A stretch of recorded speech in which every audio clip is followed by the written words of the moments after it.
Boa noite. Então, a gente inicia mais uma live leopoldina, nosso Vida Vida Leopoldina, a cultura de São Leopoldo, a cultura da cidade, mas também a cultura da região, a cultura do país.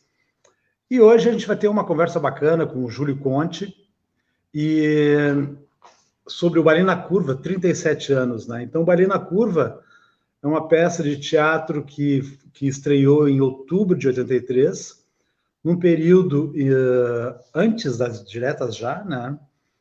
Se a gente parar para pensar, a gente foi votar para presidente 6 anos depois, ou seja, em 89, né? Então, Baile na Curva é uma peça que mexeu com muita gente, são 37 anos em cartaz, ou seja, sendo encenadas, enfim, é a peça mais encenada no Brasil nos últimos 30 anos, né? E daí hoje nós vamos receber aqui o Júlio Conte, tá? Que vai entrar daqui a pouquinho aqui na nossa live, né? Para a gente bater um papo, enfim. E daí, além do Júlio Conte, que é nosso convidado especial, que vai falar sobre Baile na Curva, que vai falar sobre os 37 anos, né? O que aconteceu no Brasil e tudo mais, a gente vai ter aqui também o Marcelo Schneider, que é diretor do TGB, né? Professor de teatro. Também o Cristiano Adeli, né? Que é técnico de espetáculos. O Pedro Vasconcelos, secretário da Cultura de São Leopoldo, também vai estar presente. E o Marco Filipim, né? Que é artista da dança, também trabalha como servidor público na área da cultura, né? Um ativista da cultura também, né? Então, iniciando, eu vou chamar o nosso convidado, Júlio Conte.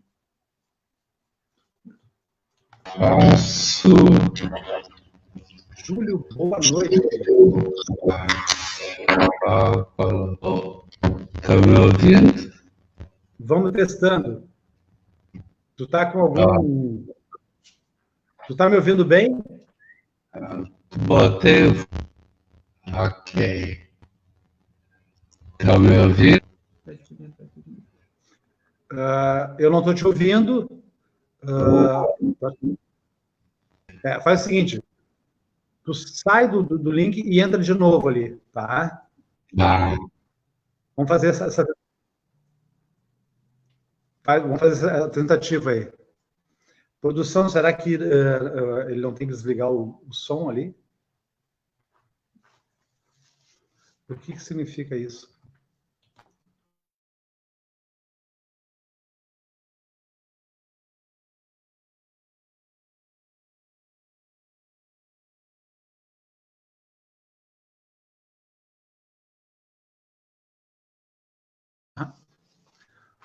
Então, o pessoal está chegando ainda, vamos aguardar aqui, né? Então, lembrando, hoje, bate-papo com o Júlio Conte, diretor de teatro da peça Baile na Curva, né? Uma peça que é uma referência, né? Uma peça que influenciou gerações e gerações. E além do Júlio, então, vai estar o Marcelo Schneider, vai estar o Cristiano Adeli, o Pedro Vasconcelos e também o Marco Felipe. Júlio, me ouves? Estou ouvindo. Estou te ouvindo bem agora. Tá. Boa noite. Boa noite. Tudo tranquilo? Tudo bem. Júlio, então, antes de te fazer uma pergunta, eu vou te dar um feedback, tá? Bem. E daí, no final, eu emendo uma pergunta, pode ser? Claro. Então, olha só. Aos 20 anos, né, eu tinha uma namorada, eu ia na missa todos os domingos, eu fazia administração de empresa na universidade e trabalhava num banco. E, na época, eu acreditava no sistema financeiro, né, como uma forma de legalidade, como honestidade, enfim. Eu acreditava naquelas coisas. Eu tinha lido 2 livros na minha vida, né, e eu, um sujeito assim, simplório, né, mas feliz, eu fui atraído, né, e eu não me lembro se foi exatamente porque a peça ela estreia dia 1º de outubro, mas eu tenho quase certeza que foi em outubro de 83, eu fui atraído para assistir Baile na Curva no Teatro do IP. Eu não sabia nem onde ficava. Então, eu saí do interior aqui de São Paulo, né, fui de carro até lá com a namorada e fomos assistir Baleia na Curva. Outubro de 83, certo? Um ano e meio depois, eu não tinha mais namorada, eu não ia mais na missa, né? Eu fui morar em Berlim, certo? E lá me tornei, né? Abandonei a administração de empresa, fui para a área da literatura, teatro, dancei balé 5 anos. Enfim, o que tu fez comigo, Júlio, certo? Balei na Curva fazia parte de um plano comunista de dominação do mundo, né? E fazendo a pergunta mesmo, né? O que mudou nesses 37 anos? Qual a diferença desse jovem Jari, de 20 anos, que foi atraído por uma peça de teatro, né? Que na época ela foi de sucesso imediato, assim, né? Ou seja, então me fez ir ao teatro e ela conseguiu o que a gente espera da arte, uma arte transformadora, insurrecta, insubmissa. E eu não me sinto, qual é a expressão que usa ainda? Como é que eles falam que os professores fazem com os alunos? Como é que é? Doutrinado. Como? Doutrinado. Doutrinado. Eu não me senti doutrinado, mas eu me senti sensibilizado para temas sobre os quais eu não tinha a menor ideia, né? E a partir de então é como se abre. Então isso é um fato. Eu fui ao Baleia na Curva, assisti a peça, ela me sensibilizou, isso transformou completamente a minha vida. Então hoje, 37 anos depois, eu podia ser um administrador de empresa feliz, fazer parte do Partido Novo e votar contra a lei emergencial de cultura, da emergência cultural, né? No entanto, eu acabei virando um progressista, né? E então, além de te perguntar se Ballet fazia parte de um plano mundial comunista para dominar o mundo, né? O que mudou nos jovens de 83, né? Nos jovens de agora? Ou foi o mundo que mudou? É uma pergunta difícil de responder, né? Eu vou precisar um segundinho. Só preciso... É a parte do plano. Tá, só preciso de um segundinho, tá? Um minutinho. Eu vou ter que sair e já volto, tá? Só um minutinho. Vamos aguardar o Júlio, então. Por isso, né? Live é bacana por isso, porque é uma coisa descontraída, informal, e todo mundo aí curtindo. Vamos aguardar mais um pouquinho para o Júlio chegar para entender nossas perguntas. Estou resolvido agora. Perfeito. Então, olha só. Em 83, tinha uma situação muito peculiar, assim, toda a juventude, e aí que a gente se incluía ali nesse momento, né? Tinha um plano, evidentemente, de assinar a nossa passagem pela Terra, né? Ou seja, tinha um plano dessa geração ali que eu compus, eu faço parte, que era de desenvolver alguma coisa que tivesse uma consistência, tivesse uma identidade, tivesse uma relação com o mundo que a gente vivia, com o Rio Grande do Sul, com Porto Alegre, e que não fosse necessariamente a questão do homem do interior, do gaúcho, do gaudério, mas se fosse o homem contemporâneo nos momentos que a gente está vivendo o retrato dessa juventude. E aí inclui assim uma série de coisas que tu foi vítima dessa revolução também, pelo que tu está me falando, que era assim, ó, a gente tinha que achar uma maneira de se relacionar consigo mesmo, achar novas maneiras de se relacionar com a namorada, com os amigos, com a universidade, com o trabalho. Então, assim, nós tínhamos uma necessidade muito grande de marcar um lugar e marcar uma identidade, né? No teatro, especificamente, a gente tinha ali, nos anos 80, 70, no final dos anos 70, no começo dos anos 80, o teatro no Rio Grande do Sul era feito de alguns grupos, né?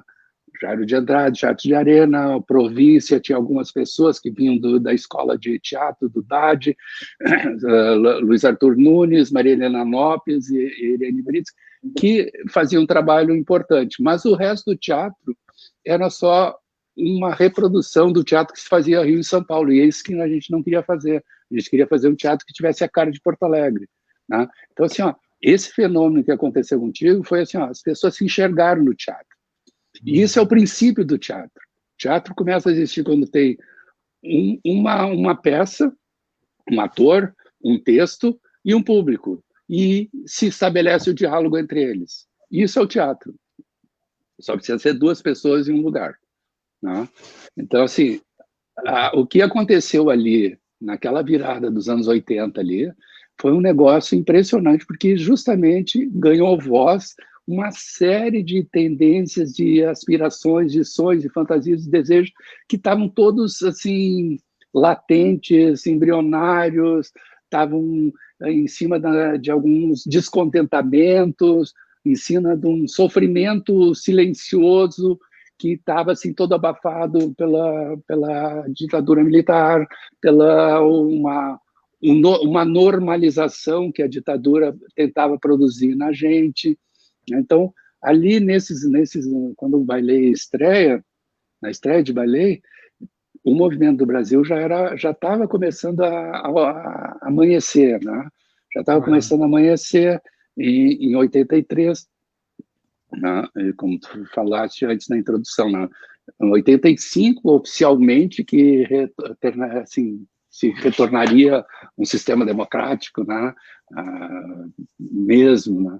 Mas ali tinha toda uma aspiração, um movimento assim que, quando a gente tinha contato com isso, com essa possibilidade de olhar para a própria vida e voltava para a mão da gente a possibilidade de transformação, pô, aí tu vai para Berlim, aí o cara larga tudo, aí o cara vai fazer teatro, aí o cara vai ser músico, aí vai o Jorge Furtado fazer cinema, o Gervasi vai para o jornalismo e passa para o cinema, aí vende-se sonhos do jeito que dá.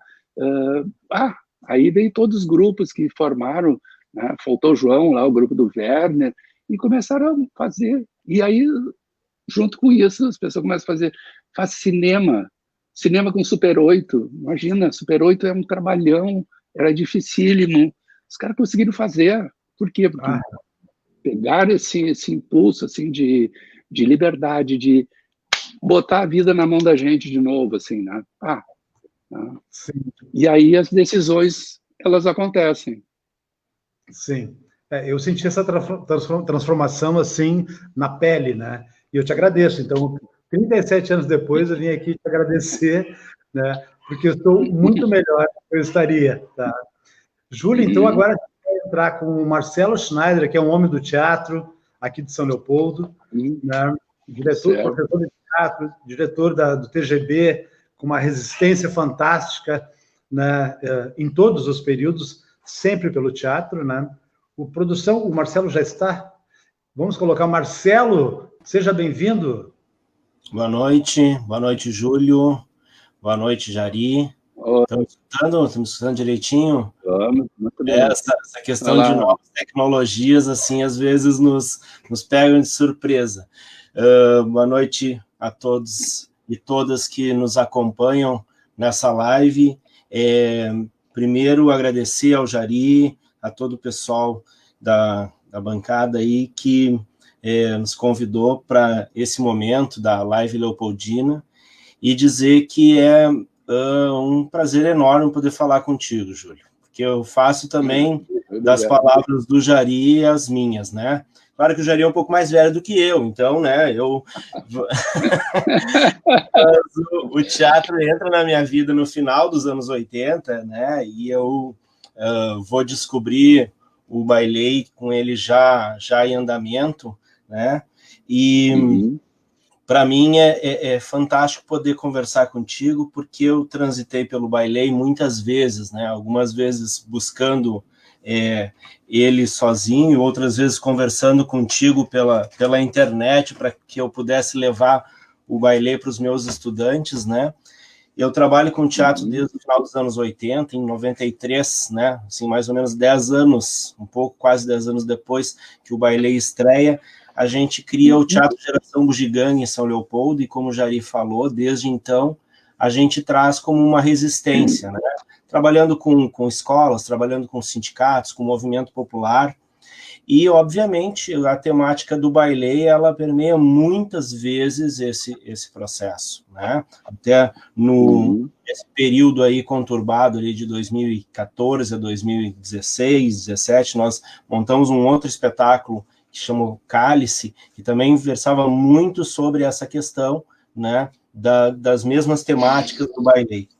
E eu queria começar a nossa conversa aqui, né, dar início com uma questão mais da formação, Júlio, porque, para mim, o Bailey foi o formativo, né? Quanto ator, quanto diretor, quanto professor, quanto pessoa de teatro, né? O Bailey sempre foi uma referência, não só para mim, mas como para todos no Rio Grande do Sul e no Brasil. Acompanhei em algumas viagens, algumas assessorias, muitas pessoas perguntando como é que fazia, né, para montar o Bailey com seus grupos adolescentes, seus grupos de escola, seus grupos comunitários, né, e a gente sempre auxiliava.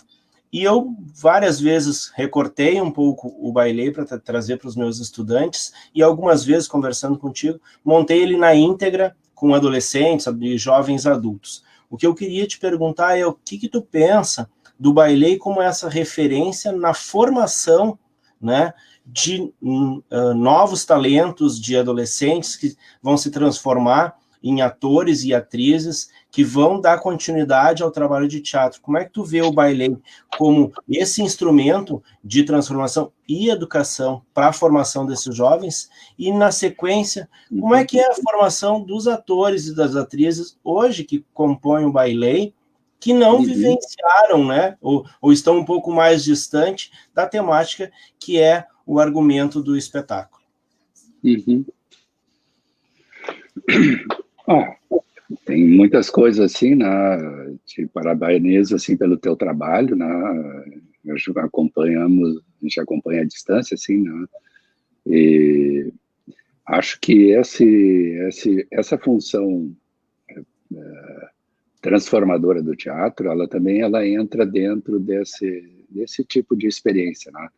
Não penso assim como um mérito meu da coisa, porque realmente, assim, tudo que aconteceu com o Bailey aconteceu de uma maneira tão avassaladora e tão espontânea e tão, tipo esse depoimento do Jari, assim, né? Mais ou menos isso que aconteceu com o Bailey. Quando tu viu, as coisas estavam acontecendo. Então, por exemplo, eu fiz o primeiro grupo que montou o Bailey, além da montagem original, né? Foi na cidade de Santos. Era um monte de gurizadinha, assim, a guria que fazia Luciana tinha 12 anos. Então, assim, era que uma Luciana, para quem não viu o Bailey, não, ela chá de pera lá na hora do namoro do carro, né?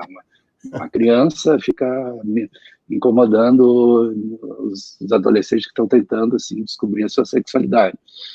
E era uma menina mesmo, uma criança, assim. Eu penso, assim, que muita gente começou a fazer teatro profissionalmente muito influenciado pelo Bailey na Curva, né? E eu acho que isso é um mérito da peça, não é mérito meu, é mérito da peça. Ela tem uma vivacidade, uma coisa muito impressionante, né?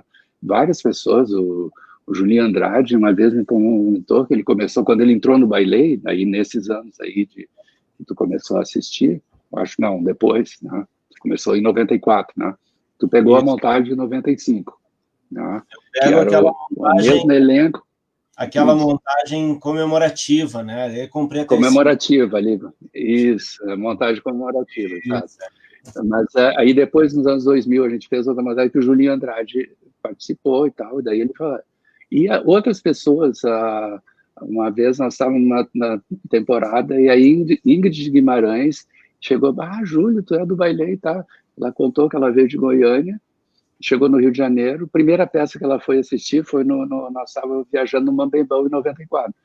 A primeira peça que ela foi assistir foi Bailey na Curva, no teatro, ali no Largo do Machado, né? E daí eu acho que, porque assim, o teatro, acho que era, não, o Cacilda Beca era no centro, era o Largo do Machado, não me lembro qual era o nome do teatro agora. Então, assim, muitas pessoas foram estimuladas pelo ballet, mas o mais importante é que o ballet ele entrou num circuito escolar. Então, assim, ele entrou num sistema formativo de pessoas. Né? O ballet na curva nunca teve uma encenação de mainstream, assim, globais ou pessoas assim com repercussão nacional. Tá, o Breda, quando ele fez, ainda não tinha feito o sucesso que ele fez, ele saiu do ballet para fazer Feliz Ano Velho, e aí foi para novela e tal, TV. Nunca teve um grupo, assim, tipo assim, os atores que tivessem no primeiro time, os caras vão fazer o ballet. O ballet sempre entrou por baixo, pela estrutura. É a peça mais montada do Brasil, tenho certeza disso. Até onde eu acompanhei, tinha no mínimo uma montagem, isso já faz muitos anos, faz mais de 15 anos que eu tinha essa estadia, tinha no mínimo uma montagem para cada estado do Brasil, né? Do Iapoca ao Chuí, né? Todos os estados do Brasil praticamente fizeram em algum momento uma montagem do ballet. Então o ballet entrou assim na fundação da mentalidade das pessoas, ela entrou assim na formação das escolas, ela é muito estudada. A maioria das pessoas que eu encontrei, por exemplo, no Rio de Janeiro, é matéria. As pessoas dizem, eu fiz o ballet. Tu que é o Júlio? Eu fiz o ballet. E começam a falar, deu uma travada aqui, entrou uma imagem. Esse aí, então, assim, esse é o grupo original da estreia, né? Essa foto foi tirada na apresentação, no lançamento da peça. Eu não sei se te respondi a pergunta, mas entrou essa minha foto ali, eu vou falando sobre isso também.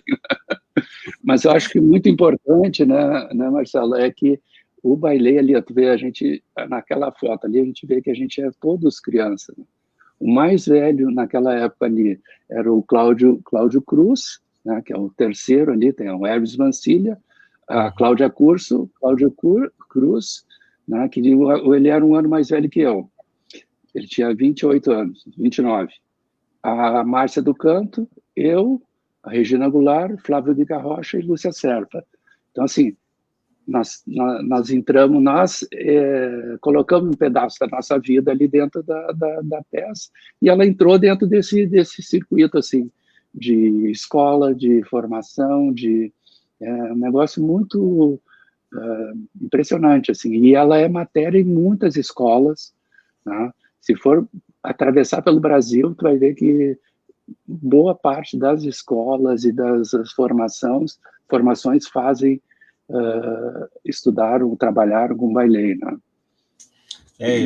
O meu filho, né, ele também faz teatro, é educador social, hoje ele está com um trabalho específico do teatro do oprimido, né, ele é legal, né, a partir do CTO, e ele fez algumas montagens, né, de vez em quando a gente brinca com o texto do Pedro, né, que ele é, e agora mais ainda com tudo que está acontecendo, até a gente estava conversando hoje, né, sobre essa questão, e eu acho que o ballet tem isso, né, porque ele é a vida real na época de vocês, né, na verdade vocês estavam trazendo muito que era a vida real, e ela perpassa pela escola, perpassa pelo cotidiano, perpassa pelo dia a dia, e a gente observando ali a foto, tu vê depois, são todas as pessoas que vão ser também referências durante a sequência da vida do teatro do Rio Grande do Sul, né? Sim, sim. Sim, a música, o Hermes, o iluminador, a Márcia do Canto também, com psicopedagoga e também como atriz, e escreveu textos, né? Tem o... o ballet, ele é como... Nem sei o que dizer. Como o Jari falou, né? Ele mudou a vida das pessoas, né? Mudou o teatro também, né? Não sei, Jari, eu acho que se tu deixar, nós vamos ficar conversando aqui.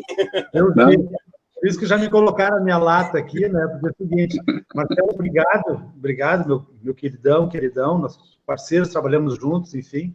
E agora eu vou chamar o Cristiano, a Deli, né? Que vem trabalhando no ballet. Eu também trabalho com o Cristiano, tu vê, isso aqui é só colegas de trabalho, né? O Cristiano Adeli. Cristiano, boa noite. tá entrando aí. De vez em quando dá essa paradinha, Júlio, ou entra uma imagem ou entra alguém, né? Então, tá, certo. Cristiano, tu tem 5 minutos, certo? Para conversar com o Júlio. Isso aqui é quase que uma tortura, né? A nossa vontade é passar a noite, né? Boa noite a todos e a todas. Boa noite, Júlio. Tudo bem, Cristiano? Depois de janeiro. Não, é o seguinte, a minha pergunta é, né, eu, como o pessoal não sabe, eu trabalho no Bairei, acho que vai fazer 12 anos, e eu entrei num período onde a situação da conjuntura estava muito mais leve, que era uma referência muito mais à década de 80, das crianças, o início da ditadura, e estranhamente, né, nesse período que passou, de 2008, 2009 para cá, tu sente a energia da plateia em relação às cenas, ao sorriso. Uma das imagens mais memoráveis desse período que eu estou trabalhando no Bailei era o Araújo Viana lotado, encerramento do espetáculo, as pessoas terminando o horizonte, olhando em redor, o pessoal de pé chorando. Olha, já arrepiar quando me lembro. Eu tenho filmado isso. Então, eu queria minha pergunta vai objetivo assim.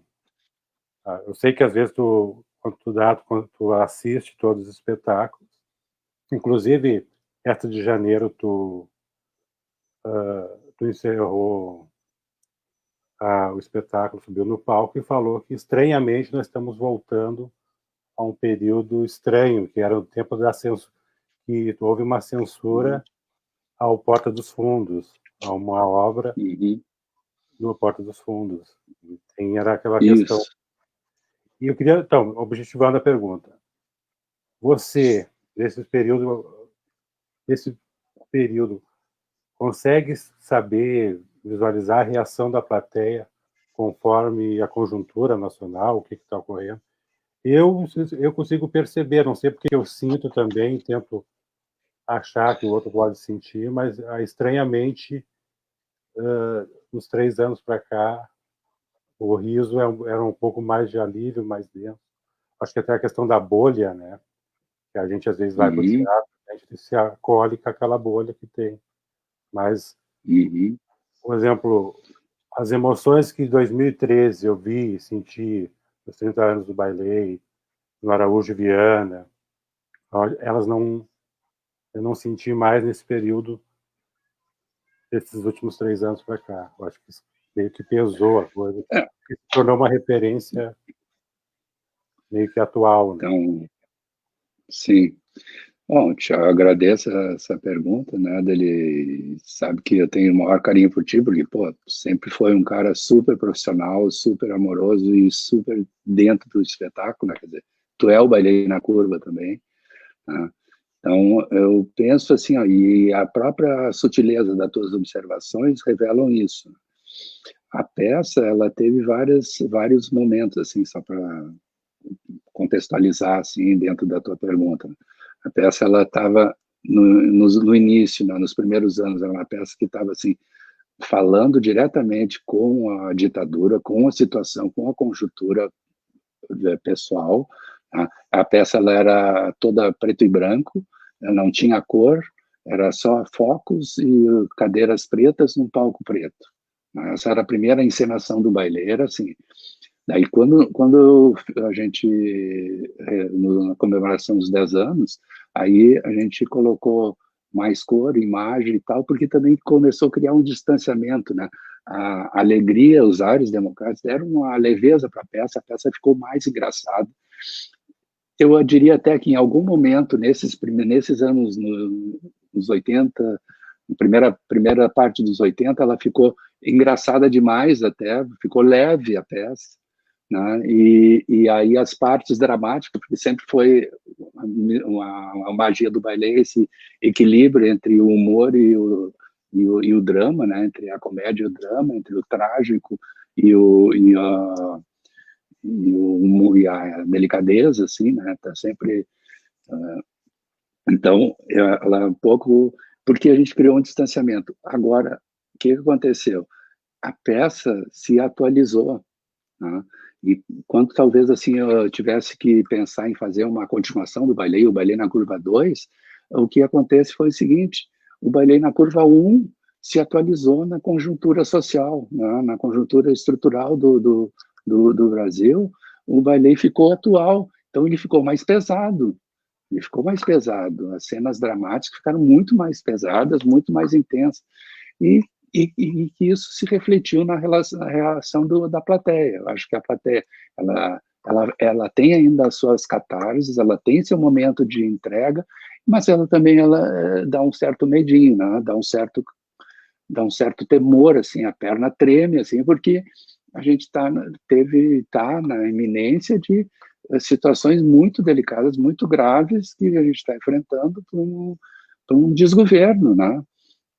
Então, assim, toda a trajetória do Bailei, desde um furúnculo ali estourado, né, um abscesso estourado no início dos anos 80, a depois até assim a leveza da abertura e da democracia, os ares democráticos, até esse terceiro momento agora, assim, que as coisas estão realmente difíceis, né, quer dizer, o teatro do oprimido, a pedagogia do oprimido, Paulo Freire, Augusto Boal, essas pessoas assim que gradativamente vão ficando marginalizadas. Se consegue marginalizar Chico Buarque de Holanda, estigmatizar, é porque o negócio tá fora do controle. Então, assim, ela manteve esse jogo aí, né, de se reatualizar, né? Eu gostaria que a peça ela fosse uma peça histórica, né? Que ela contasse uma história que aconteceu. E eu temo que ela esteja contando uma história que está acontecendo. Lamentavelmente. Cris, meu querido, super obrigado. O tempo aqui voa, né? Sabe? Tu é um queridão, né? Adorei ouvir o Júlio falando de ti, assim, que tu é um ser amoroso. E, de fato, trabalha com a gente. Olha ali, ó. Aos 30 anos aí. Maravilha. Então, Cris, obrigado. Eu vou chamar o Pedro Vasconcelos agora, né? Que é o nosso secretário de Cultura aqui de São Paulo. Né? O Pedro está entrando. Pedro, boa noite. Boa noite, Jari. Boa noite a todo mundo que nos assiste. Boa noite, Júlio. Prazer te receber aqui. Boa noite, secretário. Tudo bem? Igualmente. Feliz de estar aqui. Pode falar. Então, Júlio, eu não estou ouvindo aqui atentamente os relatos, as histórias todas que tu está contando, e eu queria relatar brevemente, né, a minha experiência com a peça, porque eu assisti a primeira vez a peça em Pelotas, no Teatro Guarani, quando eu era criança, com a minha mãe. E depois de muitos anos, assisti ela aqui no São Pedro, em Porto Alegre, quando eu morava em Porto Alegre, no início dos anos 2000, e depois, agora, o Cris Adeli me convidou para essa última temporada aqui no São Pedro. Foi a terceira vez que eu assisti. Eu, na verdade, eu acho que o Bailei na Curva, ele é isso, assim, é uma referência de uma parte importante da história do Brasil e do Rio Grande do Sul, contada com uma leveza, contada com uma delicadeza e com um humor assim próprio, que são muito especiais, né? Eu acho que elas povoam o imaginário também de uma geração, ou de várias gerações, se a gente for pensar, né? De gaúchos e gaúchas, e eu sei também do sucesso que a peça fez em todo o Brasil, né? Eu queria que tu pudesse relacionar, Júlio, já que tu está aí há tantos anos nessa caminhada, né, fazendo teatro e fazendo essa reflexão, com outros espetáculos brasileiros que também abordam o tema da ditadura, né, que também abordam o tema da repressão e do autoritarismo. Já que nós estamos nesse momento, né, vivendo tão difícil da história do Brasil, eu acredito que seria interessante a gente tentar fazer esse paralelo, assim, não sei o que tu poderia nos falar sobre isso. Olha só, na estreia do Bailei, ela coincide, ela antecipa alguns meses a estreia do Feliz Ano Velho do Marcelo Rubens Paiva, né, que é uma direção do Paulo Betti, que tratava do tema dos desaparecidos, né, a história do do Marcelo, o desaparecimento do Rubens Paiva, né? É uma peça que foi muito importante, porque ela pegava um viés, assim, circense, assim, desses tempos. São as peças que mais dialogam, assim, com esse outro verso, porque as peças que até então se faziam, e algumas que fizeram um pouco depois, elas discutiam a ditadura com um viés, assim, do enfrentamento de classe, que é uma coisa importante e que também acabava deixando os trabalhos mais pesados, né? Embora, assim, texto, por exemplo, do Valdo Viana Filho, que tinha toda uma discussões relacionadas a isso, mas que enfrentamento do autoritarismo da ditadura e que tinha um viés bem, digamos, partidário. Eu não queria fazer uma peça partidária, eu queria fazer uma peça de gente que está vivendo uma situação que não está gostando do que está vivendo. Então, assim, o que mudou, o que eu acho que esse é o grande, digamos assim, se eu fosse pensar assim, observar como de fora, às vezes, aí tem a grande sacada do Bailey é que quem conta a história são as crianças, né? Então, esse narrador que aparece na casa de cada um de cada pai daquelas famílias ali, família do militar, a família do operário, a família do... Quem está contando não é o operário, não é o militar, não é um conflito, não é o intelectual de esquerda. Quem está contando é a filha do intelectual de esquerda, o filho do militar, é o filho do empresário, é o filho do operário. Então, assim, constrói um panorama visto com um outro olhar, né? Então, assim, mais ou menos aquela em cima do conto, né? Que o rei está nu. Quem denuncia que o rei está nu é a criança, né? Porque todo mundo está vendo a roupa do rei achando que é isso, mas aí a criança denuncia. Então, assim, a grande reversão de narrativa dentro do Bailey é que quem faz as piadas, quem encontra as contradições, no primeiro momento as crianças, depois os adolescentes e depois a vida adulta, daí resultado desse pensamento crítico que vem lá desde as crianças, denunciando as contradições, né? Uma piada que tem no Bailey, né? Então, quem são eles? São os comunistas, moram ali na frente, daí, então nós vamos ter que lutar contra o pai do Paulo? Por quê, meu filho? Porque estão dizendo que o pai dele é comunista. E aí, criando, assim, dentro do imaginário infantil, todo esse jogo de poder que quem está na plateia identifica onde é que está a narrativa, mas a história é contada através desse espelho do olhar infantil. E isso é o que muda toda essa, porque ela não fica uma peça datada, embora ela conte uma época. Ela não fica uma peça atrelada assim a um partido, a uma questão assim. Não, a estrutura dela. Ou atrelada a uma conjuntura, né? Isso. Quem é a humanidade dos personagens que faz a crítica da estrutura da ditadura, do mal-estar, do sofrimento. Então, assim, isso eu acho que é a grande sacada da peça. Assim, né? Muito legal. Pedro Vasconcelos, meu parceiro, né? Super obrigado. Né? Agora a gente vai convidar o Marco Filipim, e já estamos chegando ao final da live aqui, passou rapidinho, assim, 45 minutos, né? O Marco também é meu colega de trabalho, veja só que coisa, né? O Marco Filipim é artista da dança, né? Gestor na área da cultura. Então, assim, Marco, é contigo. Boa noite, Júlio. Boa noite, Marco. Tudo bem contigo? Tudo jóia. Tempão, né? Nós cruzamos em algumas cruzadas por aí, né? Isso, claro. Várias, né? Então, eu queria começar com um relato, né, Júlio? Eu tinha 83, eu tinha 19 anos, e eu assisti o Bailey, se eu não me engano, eu tenho um pouco de memória dessas coisas, mas foi no Unicena, aquele projeto que tinha do UniArte, né? Da URGS, que todas as quartas-feiras existia uma apresentação de dança, teatro ou música ou era no salão de teatros, ou ali num salão de festas, né, que chamavam de segundo andar, uma coisa Sim. assim. E eu assisti o baile ali, eu acho, até há pouco eu achava que era estreia ou pré-estreia do baile, agora eu fiquei sabendo que não, que era no IP. Mas, enfim, isso é de menos. Eu saí muito incomodado da peça. Mas eu tinha 19 anos, né, e eu fui entender isso bastante depois, assim, o que as coisas me incomodavam.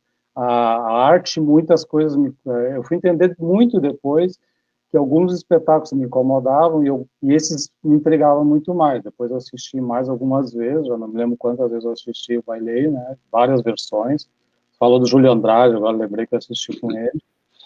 E depois eu entendi por que me incomodava. E agora você falando da questão militar, eu sou filho de brigadiano, né, meu pai que já faleceu, meu querido pai, e ele defendia muito a questão dos militares, não tão ativamente, mas ele defendia, ele era contra a questão esquerda, a questão do PT, tinha medo dos comunistas, aquela coisa dos comunistas.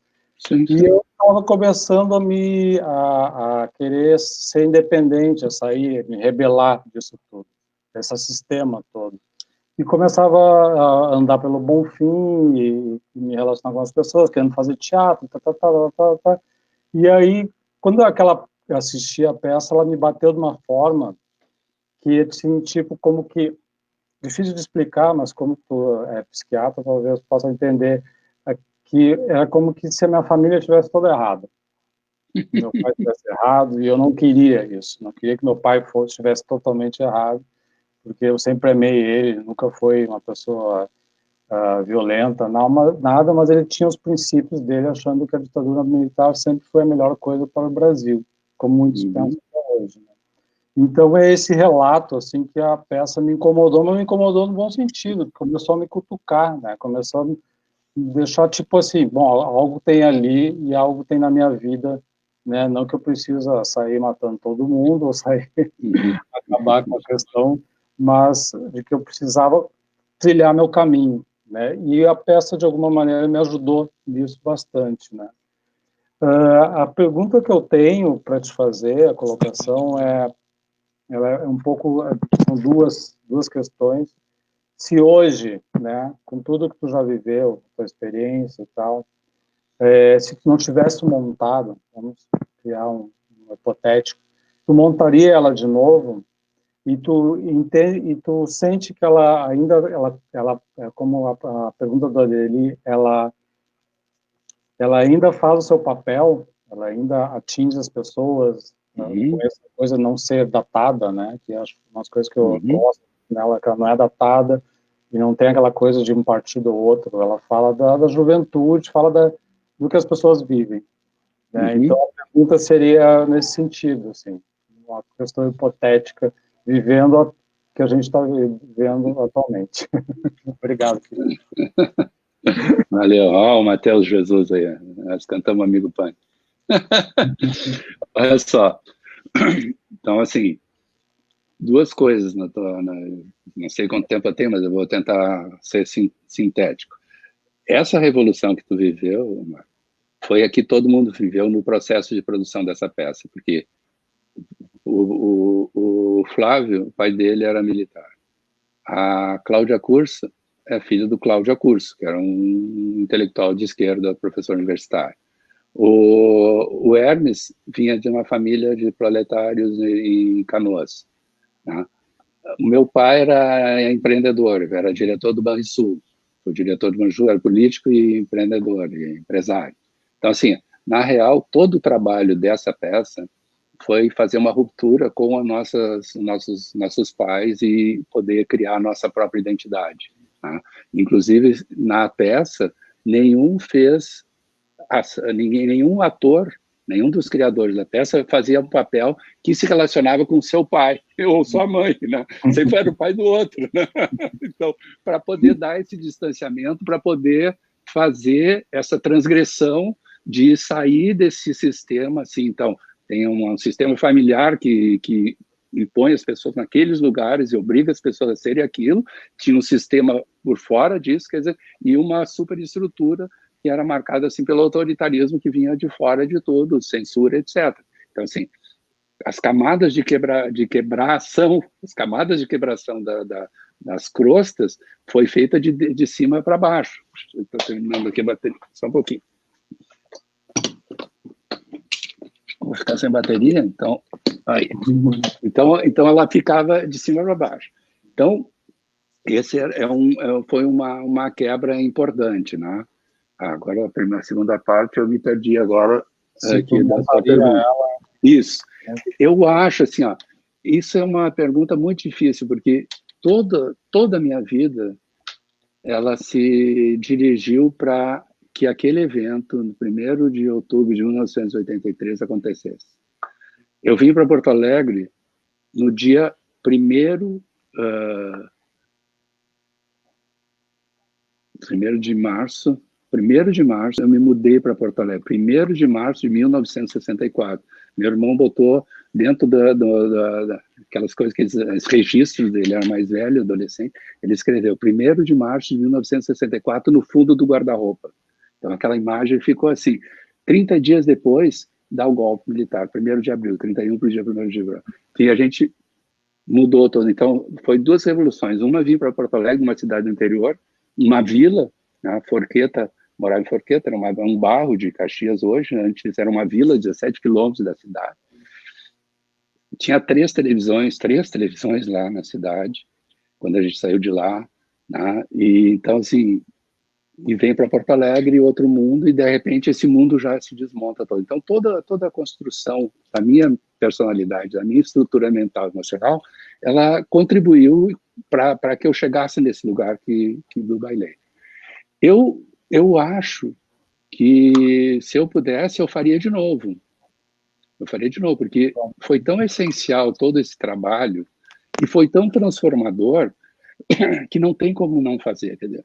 E acho que esse tipo de obra, quando entra na vida de uma pessoa, ela muda a vida da pessoa, que ela não pode mais ser como ela era antes. Então, assim, seria como, sei lá, Caetano Veloso queria ser cineasta. Daí ele cantava, tinha memória musical, estava lá e acabou fazendo Alegria, Alegria. Quando ele fez Alegria, Alegria, mudou a vida do Caetano Veloso. Aí o Caetano Veloso passa a existir como Caetano Veloso. O Chico não teve tanto assim com a banda, porque ele já tinha outras coisas, né? Mas eu digo assim, tem esses momentos que são momentos de cesura, né? Que alguma coisa se rompe e inventam, e a gente se inventa. É um parto, né? Então, assim, eu acho que o bailei não tinha como não ser feito, né? Até porque, se eu não tivesse feito, outras pessoas teriam feito. Sim. Na mesma época, em 83, o João Pedro Gil estava ensaiando uma peça cujo título era... Ele mostrou para uma amiga minha, né, é 1º de abril o título, que era o título original da peça. O primeiro título era 1º de abril.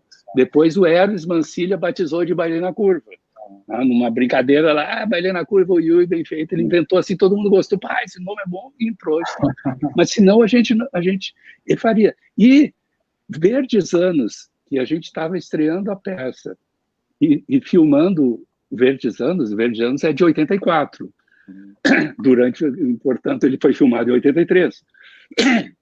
Então, o Verdes Anos, quando o Gervásio me convidou e eu vi o roteiro, eu parei de ler e só li minha parte, que eu fazia o professor lá na história, porque o começo da peça era o dia 1º de abril de 64, o roteiro original.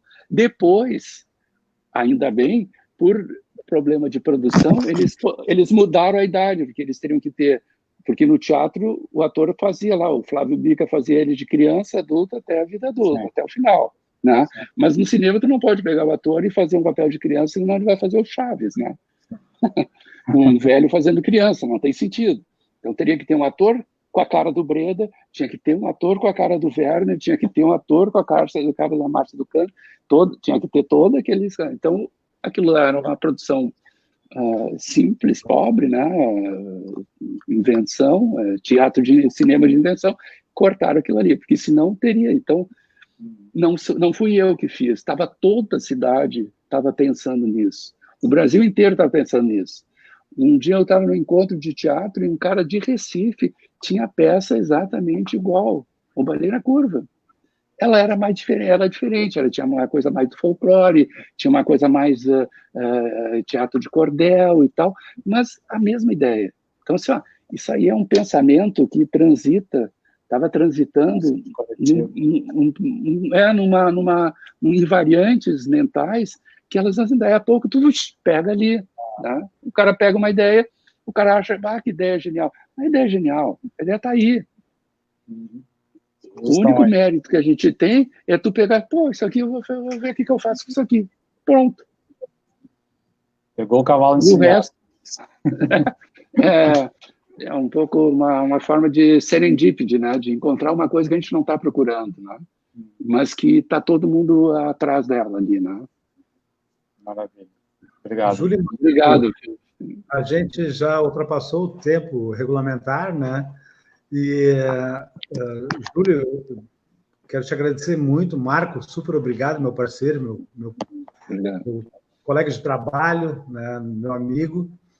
Te agradeço muito, né? E Júlio, sabe, sem palavras, assim, sabe, foi esclarecedor essa noite, assim. Tu viu vários relatos, né, em tempos diferentes, das pessoas que assistiram a peça, enfim, acabou tendo um outro feedback, enfim. E, então, chegamos ao final, porque a nossa ideia do Live Leopoldina é 45 minutos, a gente já ultrapassou alguns minutos, né? Então, o que eu posso fazer é te agradecer muito por ter nos dado essa oportunidade, assim, sabe? Então, tipo, hoje eu te agradeço por ter me transformado. Olha, posso falar? Dá tempo de falar? Claro. Eu quero agradecer a vocês, e porque hoje aconteceu uma coisa muito especial aqui, né? Vocês talvez não tenham... Como vocês fizeram os depoimentos, vocês colocaram uma coisa que eu acho que é uma experiência incrível, assim, que é receber o retorno pessoal, subjetivo do que a arte, uma peça pode produzir. Então, eu quero agradecer a vocês, né? Como vocês me devolveram isso de uma maneira que me fez muito bem. Eu quero muito obrigado. Júlio, muito obrigado. E a gente tem que esperar esse momento de pandemia passar. Tu tem que vir a São Leopoldo, né? E a gente tem que sentar, tomar um vinho e falar assim por horas e horas, né? Então... Perfeito. sem limitação de tempo. Sinta-se convidado, tá? Eu tenho certeza que os meus 4 colegas aqui vão estar juntos, né, para a gente te receber. Assim. Então, esse é um convite ao vivo, né, para tu vir a São Leopoldo assim que, não sei quando, amenizar essa situação de pandemia, que a gente nem tocou nesse assunto, né? É verdade. Achei muito bom, assim, porque normalmente as lives tem sido, esse tem sido o mote, né? Mas, enfim, então, obrigado, Júlio, e até uma próxima. Assim, um grande abraço para ti, tá? Um abraço a todos, obrigado a todos aí que participaram. Até mais. Tchau. Tchau.